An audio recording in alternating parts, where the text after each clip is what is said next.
Peut-être ce n'était pas dans ton programme, mais Dieu a fait en sorte que cela se réalise. Ceux qui se confient en lui trouvent dans leur cœur des chemins tout tracés. Le véritable Dieu, le Saint d'Israël, le Dieu en qui on a mis notre espoir, le Dieu vers qui nous allons à chaque instant, le Dieu créateur du ciel et de la terre, le maître de l'univers, l'alpha et l'oméga, le commencement et la fin, celui qui a la capacité de tout faire. Il peut changer des vies et des situations. Que toute la gloire te revienne.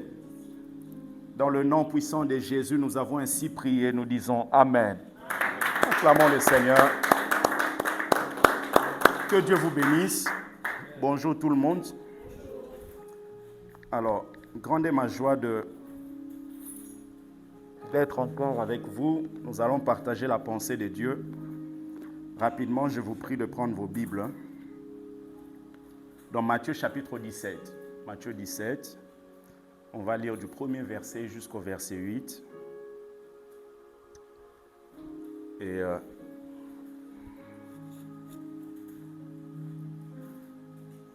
Dieu va nous faire du bien. Alors, Matthieu chapitre 17, du premier verset au verset 8.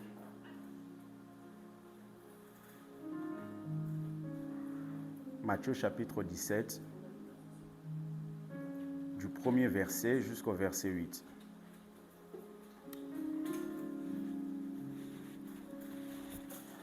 Alors, le thème que je vais aborder avec vous, je l'ai intitulé « La transfiguration ».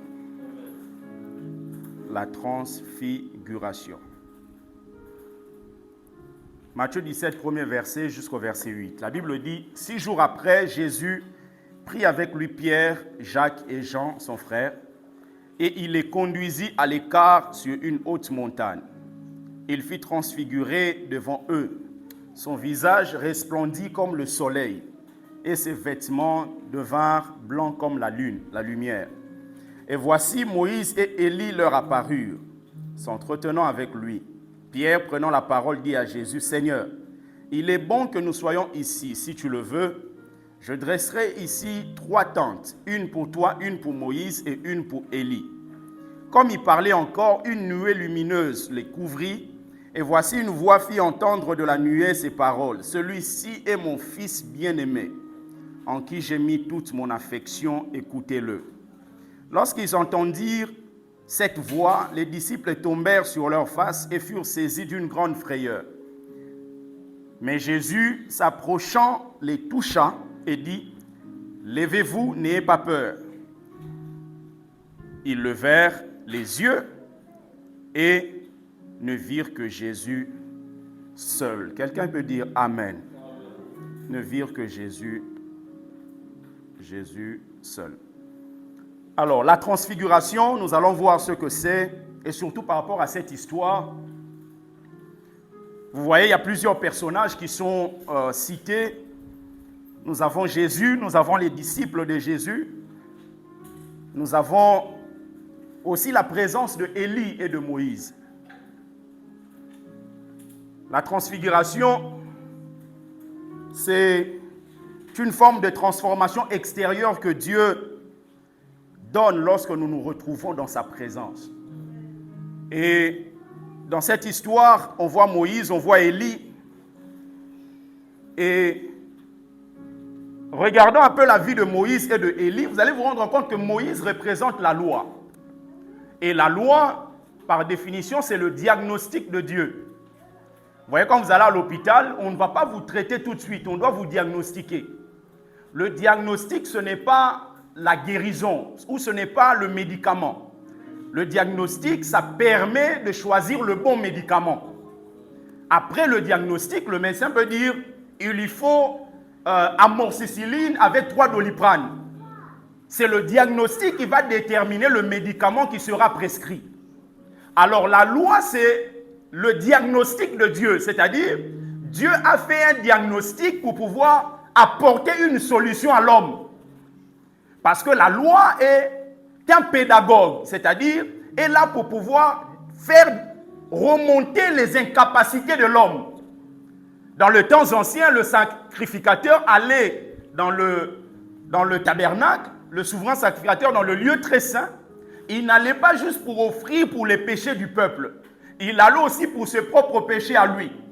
Donc, quand vous obéissez à 9 commandements, vous allez à l'encontre d'un seul commandement, les 10 ou les 9 autres tombent.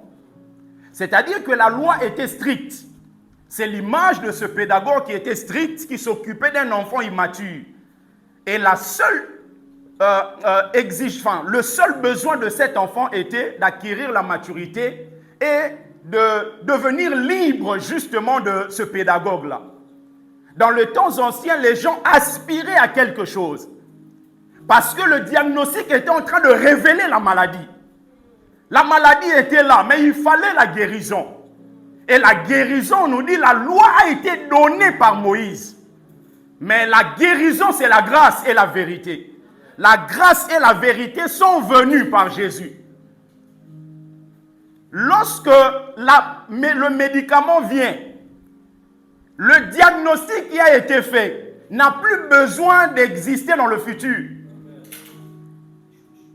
Parce que si on vous fait un diagnostic maintenant, on vous donne des médicaments, quelques mois après, on vous découvre encore avec les mêmes maladies, cela veut dire que le médicament n'a pas été efficace. Donc, quand la grâce et la vérité viennent, automatiquement la loi n'a plus loi d'être. Parce que lorsque Isaac arrive, je vous ai dit, Ismaël doit partir. La grâce vient chasser la loi. La grâce vient accomplir ce que la loi n'a pas pu accomplir. Regardez sous la loi, il y a des gens qui sont morts. Lorsque le peuple a quitté l'Égypte partant pour la terre promise, vous savez que plusieurs de ceux qui avaient vécu en Égypte n'ont pas vu Canaan. La plupart qui ont vu Canaan, ce sont les nouvelles générations. C'est pour cela, lorsqu'ils sont arrivés à un moment, quelque part, il était dans l'obligation, Josué, de circoncire toutes ces personnes-là. Parce que ce sont des gens qui sont venus après. Mais tous ceux qui étaient avant, qui avaient un peu d'incrédulité, là, la loi a fait en sorte que tous ces hommes-là puissent mourir. Bien aimé, la loi est le diagnostic de Dieu. Et la grâce et la vérité, c'est la solution que Dieu donne pour pouvoir aller au-delà de la loi. Et quand vous regardez les deux personnages, vous allez voir que les deux ont reçu la révélation sur des montagnes. Quand vous regardez la vie de Moïse, vous allez voir que Moïse a reçu la révélation sur une montagne. Élie, pareil. Bien aimé, il y a certaines choses, vous ne les vivrez pas aussi longtemps que vous n'apprenez pas à aller sur la montagne. La montagne de la prière, la montagne de la consécration. C'est-à-dire que quelqu'un qui va à la montagne, c'est quelqu'un qui quitte un environnement ordinaire. Ordinairement, les gens n'habitent pas sur les montagnes. Ordinairement, on ne demeure pas sur des montagnes. Donc, quand vous quittez votre lieu, vous allez sur la montagne, vous quittez un niveau bas pour aller dans un niveau très élevé. Et c'est en ce moment-là que vous pouvez vivre des révélations et transformer votre environnement. La montagne de la prière. Des hommes et des femmes, malgré la fatigue, se disent « Je continue à chercher Dieu ». Vous savez bien aimé, ceux qui marquent leur génération, ce sont des gens qui ne se lassent pas lorsque cela devient difficile. C'est même en termes d'église. Bien aimé, si vous n'apprenez pas à aller comme sur une montagne, même l'église là, on peut décider demain de fermer. Vous vous rendez compte que vous pouvez rester comme ça, pouf, 3 personnes partent, 15 personnes partent. Mais c'est en ce moment-là que vous comprenez, sur la montagne de la prière, Dieu dépose comme une assurance en vous, pour dire que même si vous êtes 3, je suis là.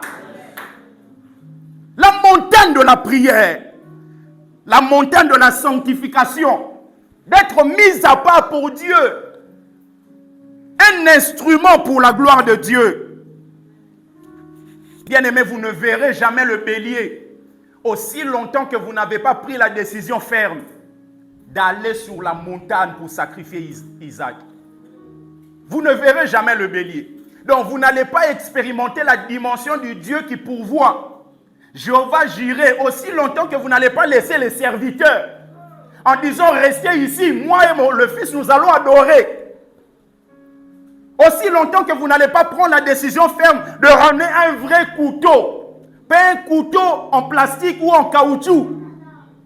Mais un vrai couteau, sachant que je vais pour sacrifier mon fils. Et avoir la détermination, savoir que Dieu est capable de ressusciter Isaac. Malgré le fait que depuis Genèse 1 jusqu'à Genèse 21, il n'y a pas de résurrection de mort. Il y a certaines choses que vous n'avez jamais vécues dans votre famille. Mais quand vous allez sur la montagne, Dieu fera de vous un précurseur. Quelqu'un qui peut commencer une nouvelle histoire au niveau de la famille. Abraham a vécu le Dieu Jéhovah Jireh. Le Dieu qui pourvoit. Parce que Jéhovah Jireh, ce n'est pas juste le Dieu qui pourvoit. C'est d'abord le Dieu qui voit et qui pourvoit. Parce qu'il ne peut pas pourvoir aussi longtemps qu'il n'a pas vu. C'est la raison pour laquelle, quelle que soit la situation dans laquelle tu es, sache-le que Dieu voit. Et comme il voit, il peut pourvoir. Comme il voit, il peut pourvoir. Les appels des deux, vous le voyez dans Exode chapitre 31, le verset 18, parlant de Moïse. Exode 31, le verset 18. La Bible dit, lorsque l'Éternel eut achevé à parler à Moïse sur la montagne de Sinaï, il lui donna les deux tables du témoignage, tables de pierre écrites du doigt de Dieu.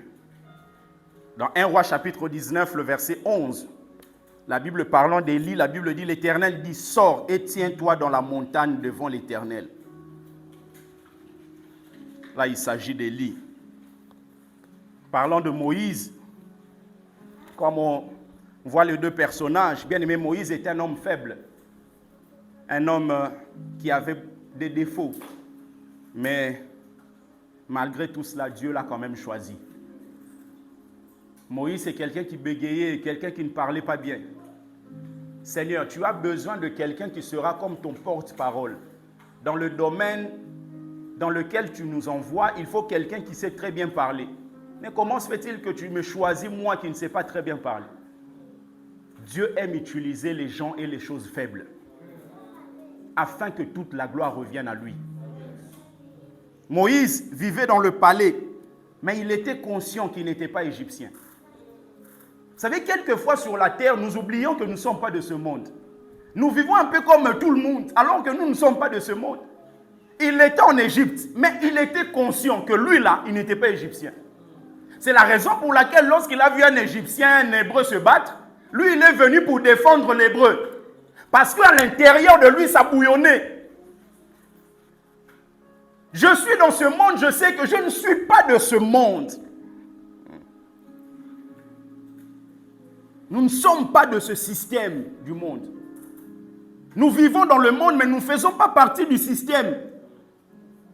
C'est pour cela, bien aimé, quelquefois, il faut avoir la soif de payer le prix pour pouvoir se distinguer.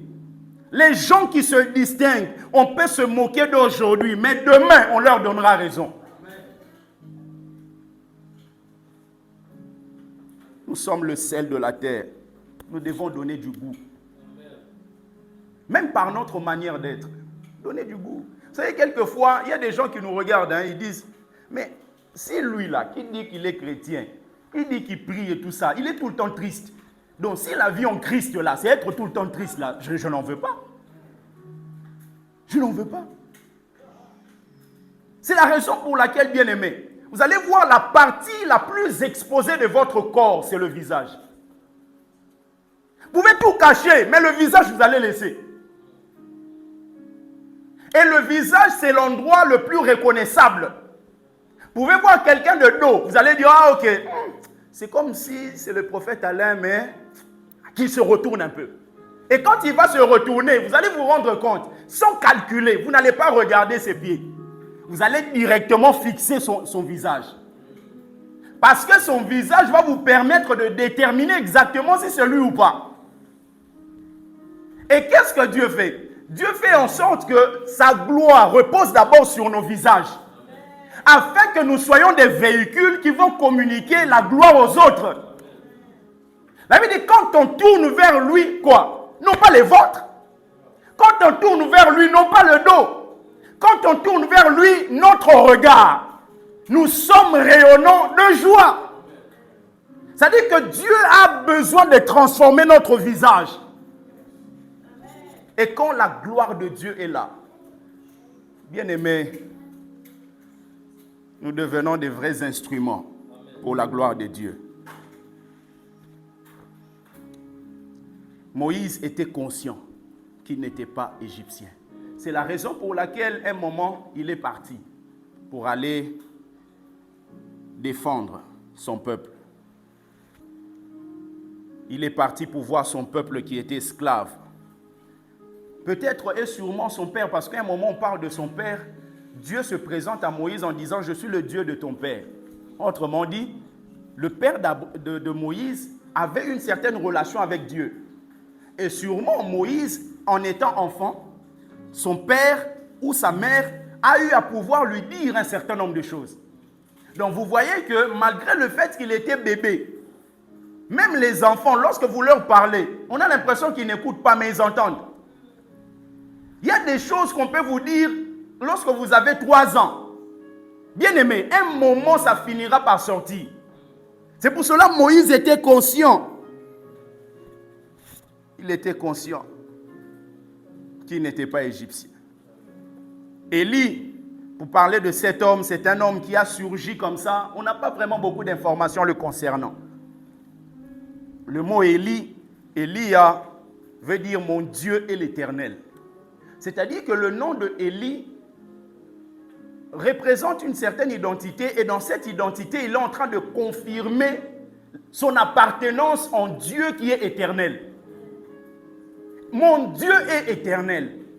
Éternel, ça signifie celui qui n'est pas soumis aux limites de temps. C'est-à-dire qu'il n'est pas enfermé quelque part par rapport au temps. Qui est le Dieu que tu pries, bien-aimé? Son Dieu est éternel. 1 Roi chapitre 17, le verset 1er, la Bible dit, Élie le Tishbite, l'un des habitants de Galade, dit à Akab, l'Éternel est vivant, le Dieu d'Israël, dont je suis le serviteur. Il n'y aura ces années-ci ni rosée ni pluie, sinon à ma parole. Sinon à ma parole. Il confirmait que son Dieu n'était pas Baal. Mon Dieu, ce n'est pas l'argent. Mon Dieu, ce ne sont pas les biens matériels. Mon Dieu, c'est l'Éternel. Mon Dieu, c'est lui. Il a été suscité lors du règne bien-aimé de ce roi qui est Akab. Ce roi qui est méchant, qui avait une femme méchante qu'on appelle Jézabel. Lui, il a été suscité. Mon Dieu est éternel. Comme mon Dieu est éternel, il n'est pas soumis aux limites de temps. Quel que soit ce qui peut se passer dans le temps, lui, il le maîtrise. C'est la raison pour laquelle, quand vous lisez le livre de Job, vous allez voir que le livre de Job commence au début avec Dieu et à la fin avec Dieu. Au milieu, il n'y a pas vraiment Dieu, on ne parle pas de Dieu, on parle de Job avec ses amis. En fait, Dieu veut donner une information pour nous dire, quel que soit ce que vous vivez, quel que soit ce que Job tu vis, je suis celui qui maîtrise ta vie. Je suis en train d'encadrer ta vie. Vous commencez le livre de Job, on parle de Dieu. Et Dieu parle. Et vous continuez comme ça. Plusieurs chapitres, il n'est pas là. C'est lorsqu'il vient pour pouvoir réveiller ce que Job avait perdu. C'est là que vous le reverrez, vous le revoyez. Mais entre les deux là, il y a ses amis, il y a ces gens qui se plaignent, qui se moquent de lui. Mais Dieu veut dire, quelles que soient les moqueries des gens, moi je suis en train de pouvoir encadrer.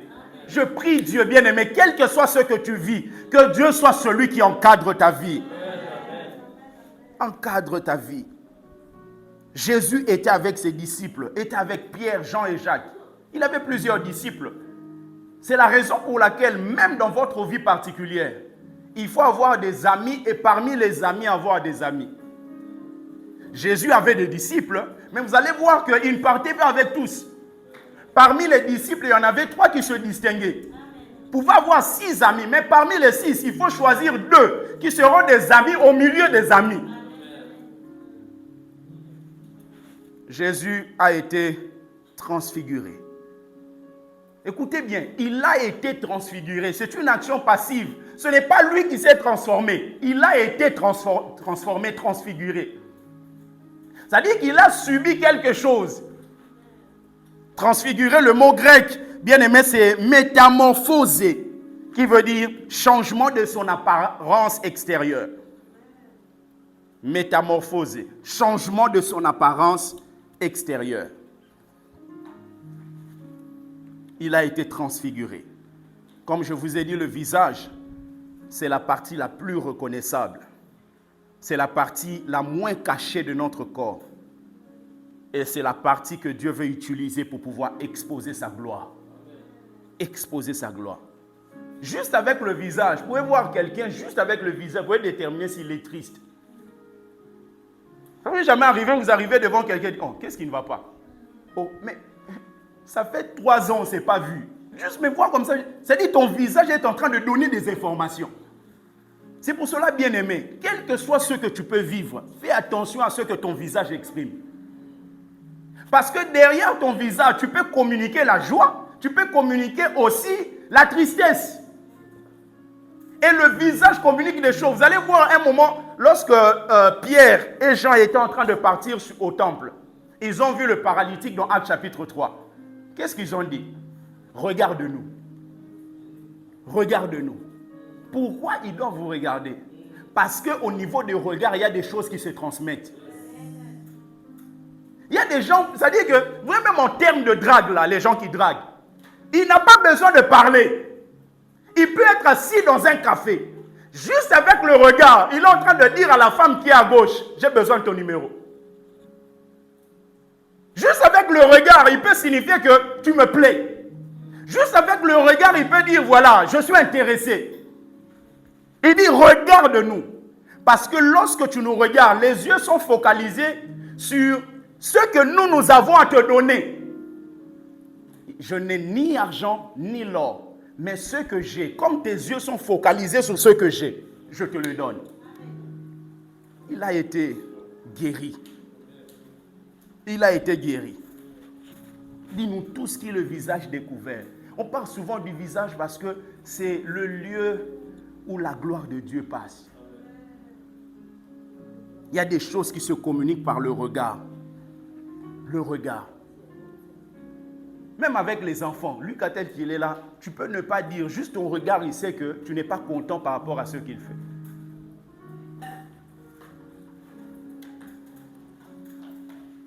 Et finalement, lorsqu'ils sont retrouvés là-bas, Moïse, la Bible nous dit, Moïse et Élie parlaient avec Jésus de la manière dont il allait terminer sa mission en mourant à Jérusalem.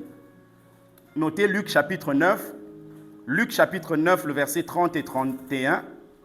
Luc 9, 30 et 31. La Bible dit, et voici 2 hommes s'entretenaient avec lui, c'était Moïse et Élie, qui apparaissaient dans la gloire, parlaient de son départ qu'il allait accomplir à Jérusalem. La version d'Arbi dit, et voici 2 hommes qui étaient Moïse et Élie, parlaient avec lui, lesquels apparaissant en gloire, parlaient de sa mort qu'il allait accomplir à Jérusalem. La version Semeur dit, 2 hommes s'entretenaient avec lui, Moïse et Élie, qui resplendissaient de gloire. Ils parlaient de la manière dont Jésus allait achever sa mission en mourant à Jérusalem. Vous voyez, dans la version Louis II, la Bible dit qu'il parlait de son départ. Or, le mot départ en grec, c'est le mot exode. Le mot que vous avez du livre de la Bible, exode. Ça dit départ. Et le mot exode signifie 3 choses. La première des choses, ça signifie sortie de la vie, c'est-à-dire le départ. Sortie de la vie. Deuxièmement, le mot exode signifie la fin de la carrière, c'est-à-dire le destin final. Le mot départ signifie aussi le départ de la vie, c'est-à-dire le décès. Sortie de la vie, c'est-à-dire le départ. Deuxièmement, la fin de sa carrière, c'est-à-dire le destin final. Troisièmement, le départ de la vie, c'est-à-dire le décès.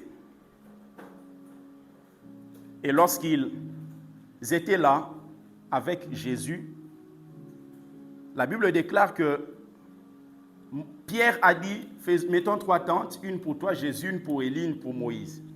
Et pendant qu'il était en train de parler, le Père a parlé en disant, celui-ci est mon fils bien-aimé en qui j'ai mis toute mon affection, écoutez-le.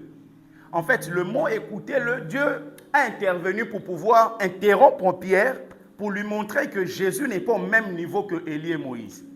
Et il va aussi leur montrer que je suis en train de confirmer les paroles de Moïse. Rappelez-vous ce que Moïse disait dans Deutéronome chapitre 18, le verset 18.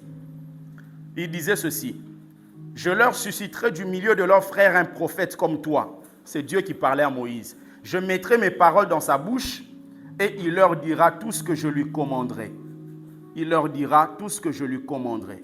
Je susciterai du milieu de leurs frères un prophète comme toi. Un prophète comme toi. Un prophète comme toi.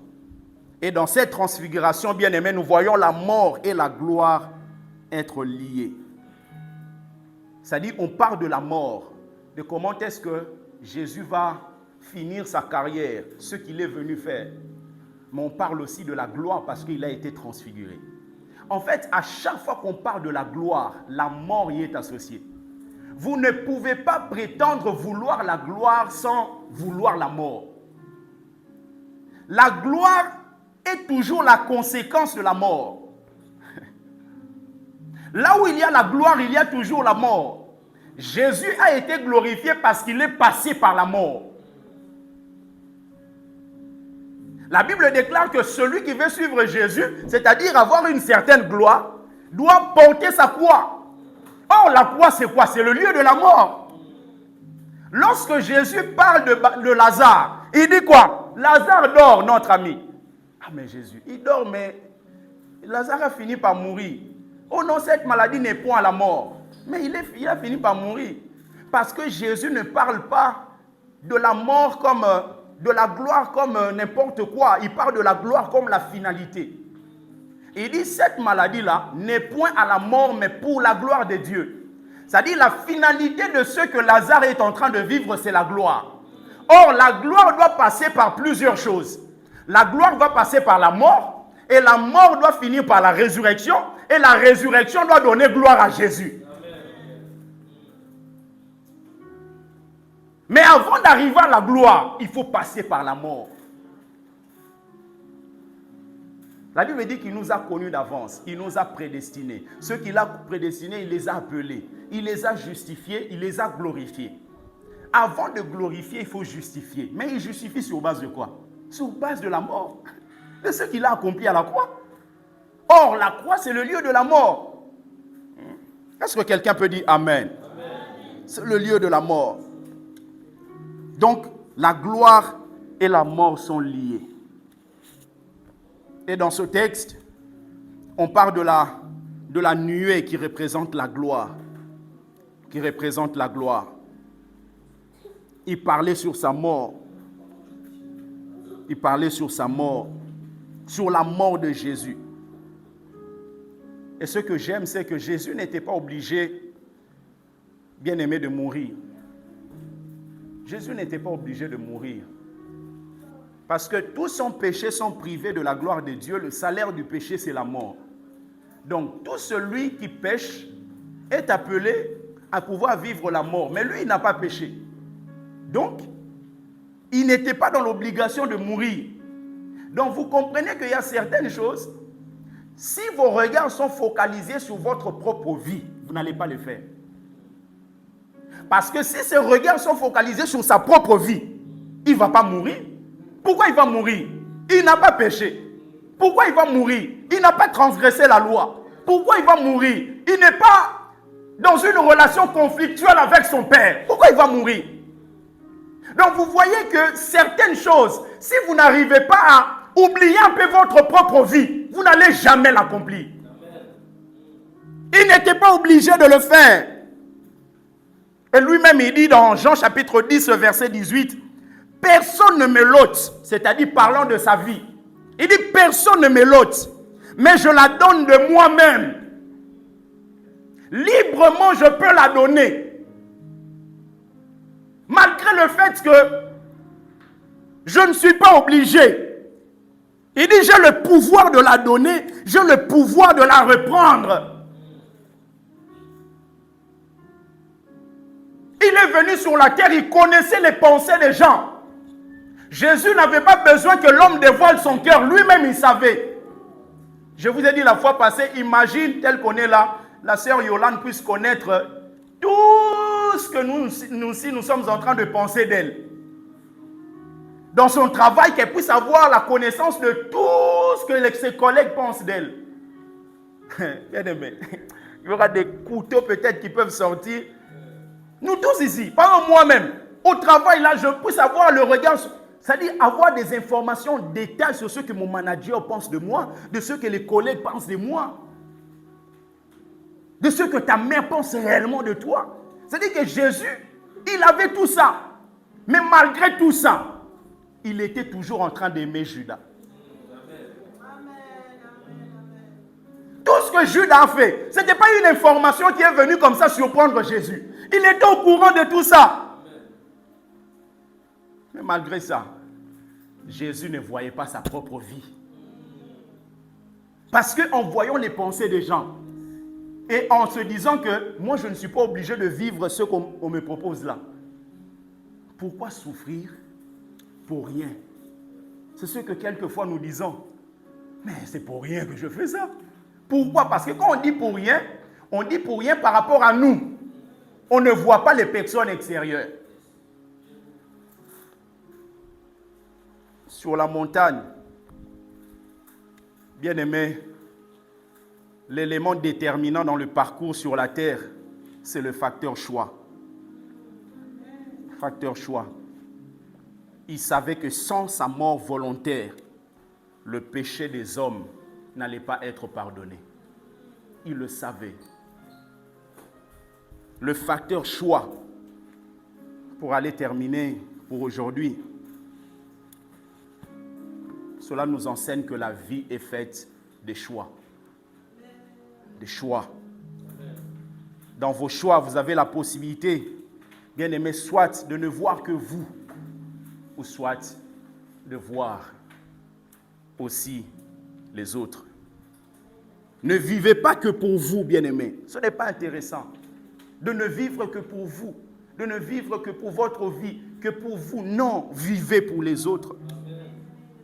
Vivez premièrement pour Dieu.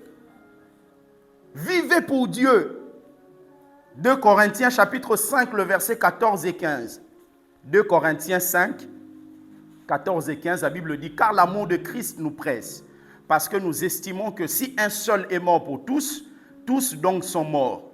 Et qu'il est mort pour tous, afin que ceux qui vivent ne vivent plus pour eux-mêmes, mais pour celui qui est mort et ressuscité pour eux. » Ils ne vivent plus pour eux-mêmes. 2 Corinthiens 5, le verset 14 et 15. 2 Corinthiens 5, 14 et 15. Et qu'il est mort pour tous, afin que ceux qui vivent ne vivent plus pour eux-mêmes, mais pour celui qui est mort et ressuscité pour eux. Ils ne vivent plus pour eux-mêmes. Bien aimé, le jour où tu comprendras que tu ne dois plus vivre pour toi-même, c'est ce jour-là que tu vas commencer à prendre l'allure de la montagne. Tes actions, tout ce que tu fais, tes prières. Regarde, combien de fois tu pries pour toi? Combien de fois tu pries pour des gens d'extérieur? Combien de fois tu pries pour les autres? Combien de fois? Vivez pour Dieu. Deuxièmement, vivez pour les autres. Jean chapitre 15, le verset 13. Jean 15, le verset 13, la Bible dit, « Il n'y a pas de plus grand amour que de donner sa vie pour ses amis. » Il n'y a pas de plus grand amour que de donner sa vie pour ses amis. Vivez pour les autres. Ne voyez pas que vous. Regardez les autres. Intercédez pour les autres. Je vous ai toujours dit, la maturité spirituelle vient et se manifeste dans la mesure où vous vivez des choses, mais malgré ce que vous vivez, vous prenez du temps, le temps pour pouvoir prier pour les autres. La maturité spirituelle, c'est ce qui fait que quelqu'un qui peut être au chômage, mais prie pour quelqu'un d'autre pour que la personne ait du travail. C'est ça la maturité spirituelle. La maturité spirituelle, c'est prier pour quelqu'un pour qu'il ait son permis, mais toi-même, tu l'as raté. C'est la maturité spirituelle. Je me rappelle un jour, j'ai prié pour quelqu'un pour que la personne n'aille passer son permis. Et moi-même, je pars le jour d'après, je l'ai raté. Et la personne part 3 jours après, a réussi. C'est en ce moment-là que le diable te dit, tu vois, toi vraiment, tu es dans ces affaires-là. Non, ça c'est la voie de Dieu. C'est-à-dire que Dieu est capable de te pousser à vivre des choses avec les autres, malgré que toi, ça ne réussit pas. Mais ce qui est bien avec Dieu, continue à le faire. Un jour, toi aussi, tu le vivras. Tu le vivras. Voir une femme mariée qui a du mal à concevoir, prier pour une autre femme pour qu'elle ait des enfants, ça c'est la dimension de la montagne. Ça c'est la dimension de la montagne. Une femme qui est insultée dans la famille. Oh non, depuis qu'elle est venue ici, les verres ne se cassent pas. Une telle femme, vous voyez dans sa chambre en train de prier. Sablaga, Shabaïga, Gadaga, Bachandam, Benzam, Benzam, pour maman, maman, nani, maman. Bien aimé, ça c'est la maturité spirituelle qui peut faire ça. C'est-à-dire, la personne a compris que je ne vis pas que pour moi. Je vois aussi les intérêts des autres. Troisièmement, vivez pour des grandes valeurs. Ayez des valeurs dans lesquelles vous ne pouvez pas céder facilement. Des grandes valeurs. Des valeurs morales. Des valeurs liées au mariage.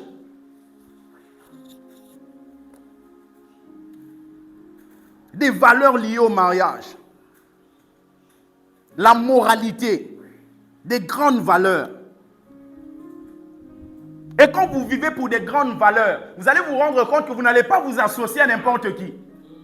Parce que vous allez toujours regarder les valeurs que l'autre est en train de manifester. Parce que nous n'avons pas tous les mêmes conceptions des choses. Vous imaginez, vous êtes en train de sortir avec quelqu'un, vous voulez vous marier, la personne vous dit non, mais moi, tu sais, je t'aime et tout, je vais faire tout pour toi. Mais une fois par mois, permets-moi d'aller à l'hôtel avec mon ex. Vous allez vous dire, mais il y a un problème. Nous n'avons pas la même conception du mariage. Donc, vous n'avez pas les mêmes valeurs. Et ce qui fait que les gens échouent, les gens ne considèrent pas l'institution. Regardez dans les textes, il est écrit, honorer, que le mariage soit honoré de tous. On ne dit pas que les mariés soient honorés de tous. On dit que le mariage soit honoré de tous. C'est-à-dire quoi? Le mariage, c'est l'institution dans laquelle les hommes et les femmes se retrouvent. Quand vous arrivez à vous honorer, vous deux, en tant qu'hommes et femmes, ça vous permet de vivre une certaine cohésion au couple. Mais pour la longévité selon Dieu, il faut que vous ne puissiez pas seulement vous honorer vous deux. Il faudrait que vous honoriez aussi l'institution qui est le mariage. C'est la raison pour laquelle vous pouvez travailler dans une société avec le frère Emmanuel. Vous avez des disputes, vous avez des problèmes et tout ça. Vous travaillez face à face. À un moment, vous allez avoir l'impression que je n'adresse pas la parole. Je n'adresse plus la parole. Vous pouvez passer toute une journée en train de vous bouder et tout ça. Mais vous allez vous rendre compte qu'à un moment, vous allez regarder la société qui est en train de vous relier. Comme vous êtes appelés à travailler ensemble, à un moment, vous serez dans l'obligé de pouvoir vous réconcilier. Ce qui fait que le jour d'après, vous viendrez, ça peut commencer comme ça. J'ai besoin d'une gomme là. Tu n'as pas une gomme là? Bien que vous ne parlez pas. Mais tu comprends que vous êtes face à face, vous êtes obligé de travailler dans cette institution-là. Tu vas demander une gomme et ça va partir et pouf, la relation reprend. Pourquoi? Parce que vous avez appris à comprendre que l'institution est beaucoup plus grande que les petits problèmes que vous pouvez avoir. Est-ce que vous comprenez? C'est beaucoup plus grand que ça.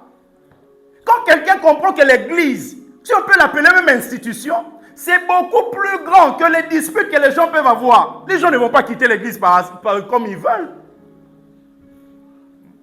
Un jour, il y a quelque temps, je parlais avec un frère, il est en Belgique.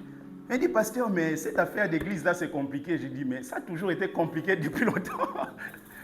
Il dit, mais il y a une famille de 4 personnes qui ont quitté l'église parce que notre maman s'est dit, maman pasteur, ne monte pas dans leur voiture. Il dit, oh, monte pas. pas dans leur voiture. Oh non, mais ça dit que quand maman deux fois vient à l'église, elle a besoin de rentrer deux fois plus tôt. Et même quand l'église finit, elle a besoin qu'on l'accompagne. Maintenant, il y a une famille qui habite non loin de chez nous. On demande plus à cette famille-là de pouvoir nous accompagner parce que c'est à côté. Mais il y a une autre famille qui habite à l'opposé. À chaque fois que la famille nous propose à la maman de l'accompagner, la maman dit non. Dit non, ne vous dérangez pas, je vais aller avec l'autre frère ou l'autre famille. Et maintenant, la famille là pense que maman pasteur n'aime jamais monter dans leur voiture. Et ça là, ça les a poussés à quitter l'église. Alors que maman, elle me dit, moi je fais ça pour ne pas les gêner. Et je me dis, quelqu'un qui habite à 3 minutes de chez moi, vous habitez à l'opposé, il est temps de faire ça et revenir. Vous savez, bien, mais il y a des gens, quelquefois, s'ils veulent vous quitter, ils vous quitteront. Il y a des relations, si ça va se casser, ça se cassera, malgré vos efforts. Il y a des gens qui ont résolu de pouvoir vous tuer.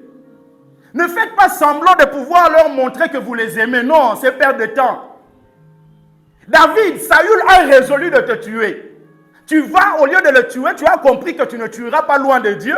Qu'est-ce qu'il fait? Il coupe le pan de sa robe. Un moment, il vient le montrer. Mon père, voilà, j'avais la possibilité de te tuer, mais je ne l'ai pas fait. Mais est-ce que Saül est vraiment concerné par ça? Lui, il s'en fout. Dans sa tête, il a résolu de te tuer. Il y a des gens, même si tu ramènes des preuves tangibles, bien aimé, ça ne les changera rien. Ils sont déjà déterminés pour faire ce qu'ils ont décidé de faire. C'est pour cela, quelquefois, il faut avoir confiance au Saint-Esprit qui peut vous dire, tracez la route. Oui, tracez la route. Vivez pour Dieu. Pour terminer, Moïse et Élie ont vu la gloire, ont vu le visage être transformé. Jésus a été transfiguré. Il a été transfiguré devant eux. Et plus tard, Pierre en parle. Il témoigne de ça. Il témoigne de ça. Élie n'a jamais connu la mort. Moïse a connu la mort, mais il s'est retrouvé sur la montagne. Élie, c'est l'image de ceux qui seront enlevés sans connaître la mort. Moïse, c'est l'image des chrétiens qui sont morts, qui seront ressuscités. Bien aimé, vous ne pouvez pas être ressuscité le jour où Jésus reviendra si vous n'avez pas connu la dimension de la montagne. Vous ne pouvez pas. Vous ne pouvez pas. Ceux qui vont expérimenter ce que Jésus nous emmènera à vivre, ce sont des gens qui ont expérimenté la dimension de la montagne, la gloire. Et il y a une gloire qui est devant nous. Et cette gloire, la Bible déclare, n'est pas comparable à ce que nous sommes en train de vivre maintenant. Les souffrances du temps présent ne pourront jamais être comparées à la gloire à venir. Quel que soit ce que tu vis maintenant, j'aimerais te dire, il y a une gloire demain. Il y a une gloire demain. Il y a une gloire demain. Il y a une gloire. Il y a une gloire. Et la transfiguration, la transformation extérieure. Que ce ne soit pas juste quelque chose qui est en toi, mais que cela soit dévoilé. Que par toi, la gloire de Dieu puisse se manifester. Par toi, que les gens voient Dieu. Que les gens voient Dieu. Ils vont utiliser leurs mots, ils vont peut-être dire tu dégages.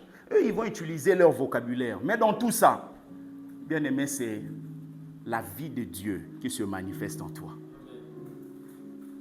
Se manifeste en toi. C'est pour cela que j'aimerais juste nous donner un sujet de prière. Qu'on puisse prier. Qu'on dise à Dieu, je ne veux pas finir ma vie comme n'importe qui. Je veux finir ma vie dans ta gloire. Dans ta gloire. La transfiguration, Dieu peut le faire. Il peut le faire. Que ton visage rayonne et donne la gloire. Communique la gloire. Est-ce qu'on peut incliner nos têtes dans la prière? Prions au nom de Jésus. Solefa de Blodega. Emma de l'Essa Vadagava Chapa. Zilo faliblo de gade gadu kalu bashareba. Imazove de ga ipo kalu shakule. Isole fa de le blada gada bashanda. I blada gade bo shabule. Imande le save de gade bo shabla. Idole fo de le gabe bo shabule gega. Imanda la sava da gade bo shapa. Dis à Dieu que mon visage rayonne, que ma vie rayonne. Que la gloire soit palpable dans ma vie. Que la gloire soit palpable dans ta vie. Que la gloire soit palpable dans ta vie. Que la gloire soit palpable dans ta vie. Que la gloire soit palpable dans ta vie. Que la gloire soit palpable dans ta vie. Que la gloire soit palpable dans ta vie. La gloire de Dieu. La gloire de Dieu. La gloire de Dieu. La gloire de Dieu. La gloire de Dieu. La gloire qui distingue des hommes et des femmes au milieu des milliers de personnes. Que cette gloire puisse te distinguer. Que cette gloire puisse te distinguer. Que cette gloire puisse te distinguer. La gloire de El Shaddai. La gloire de l'Éternel. La gloire de l'Éternel. La gloire de l'Éternel. La gloire de l'Éternel. La gloire de l'Éternel. La gloire de l'Éternel. La gloire de l'Éternel.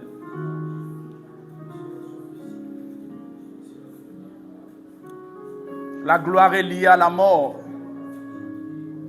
J'aimerais que tu dises à Dieu, tout ce qui peut m'empêcher de vivre la gloire, que cela meure dans ma vie. Tout ce qui peut m'empêcher de vivre la gloire dans cette nouvelle saison, que cela meure, que cela meure, que cela meure, que cela meure. Il y a des mauvais comportements, il y a des mauvaises pensées, il y a des mauvaises conceptions qui empêchent de vivre la gloire, qui empêchent de vivre la gloire à venir, qui empêchent de vivre la gloire à venir. Sagele grava chablega. Imande le savo de ga ipa kalebo shanduke. Aïge le ga ipa kalebo shablu de ga ipa ke. Imanda la sava da gadaba shapa. Imazo vele ga ipa kelebo shakule. Iso le fa de le blada gadaba shendama. Que cela meure, que cela meure. Que cela meure. Que cela meure. Que cela meure. Que cela meure. Je vais demander à l'homme de Dieu Christ de nous conduire dans un chant. S'il te plaît, nous allons encore prier. Le dernier sujet, avant-dernier, j'aimerais que nous puissions prier. Prier. Prier. Afin que Dieu te fasse grâce de pouvoir sélectionner des gens, des amis au milieu des amis. Que Dieu puisse t'amener à sélectionner des personnes au milieu d'un petit groupe que tu as déjà sélectionné, mais que Dieu t'emmène à sélectionner encore des gens. Que tu ne t'associes pas à n'importe qui. Que Dieu te donne des vrais partenaires de destinée. Est-ce qu'on peut lever nos voix? Prions au nom de Jésus. Des vrais partenaires de destinée, Seigneur. Des vrais partenaires de destinée, notre Dieu. Des vrais partenaires de destinée, Roi de gloire.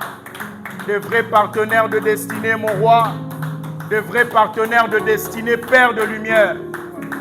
De vrais partenaires de destinée, mon Dieu. Des vrais partenaires de destinée, Père de lumière. De vrais partenaires de destinée, mon Dieu, mon Roi.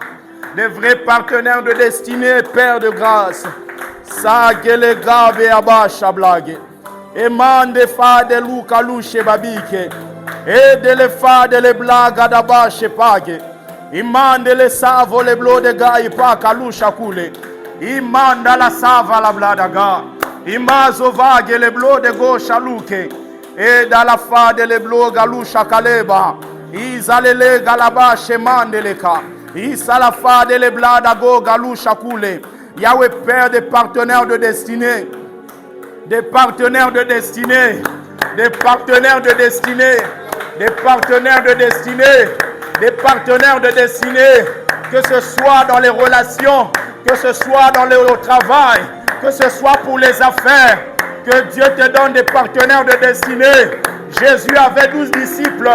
Mais il ne prenait pas les 12 partout. Il prenait quelquefois que les 3. Que Dieu te donne de choisir avec révélation. Sali geba shaba. Eman deva de lou chalouke. Idole fo de le blaga daba shapa. Eman zele fo galebo shaleba. Ha gadaba. Iman de sa. Et de le fable.